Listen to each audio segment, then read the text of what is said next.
swear to God, I better not see you out there, or I'm gonna send you flying near the board so fast you won't even be able to lace your skates up. Before you're knocked down, I will end you. Is that too much? That seems like a you thing. I don't even know. I'm not really. So, when starting a business, you know, especially in the creative field, everybody is your biggest fan. They're all like, oh my God, you're so talented. Oh my God, I love your work. Like, wow, you designed another t-shirt, cool. You know, like this is the greatest t-shirt that's ever existed. So it's kind of a little bit unfair. It's as if you're figure skating and your mom, your dad, your best friend, and your girlfriend or your boyfriend are the judges. I mean, you're gonna get 10s no matter what you do. There's a mentality right now with like parenting, things like that, these things called snowplow parents that are like pushing all the obstacles out of the way of their children and making their lives easier. What they're actually doing is just turning them into what I call figure skaters.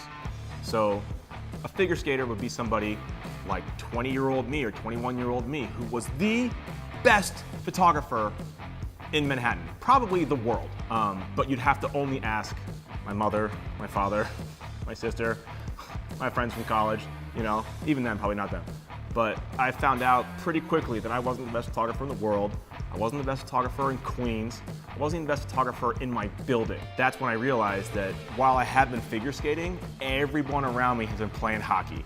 And so that was a pretty sobering moment to get checked into the boards that hard and realize that like, oh crap, I've been playing by different rules than everybody else who I admire and respect. You know, when it happened to me, I basically walked into a meeting that I had no business being in. I conned my way in there by saying I was really cool and I was older than I really was. The creative director just looks me up and down, and that meeting was maybe 45 seconds when he's like, get the fuck out.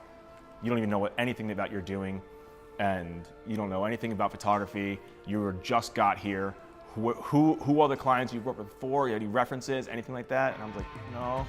And so that was me just getting punched in the gut. And I was what, 23, 24?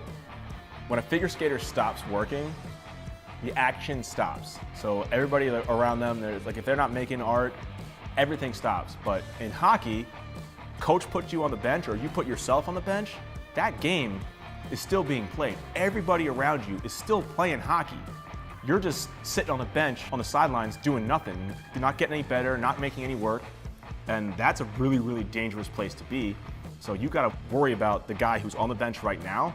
So if you take a week off, the world doesn't.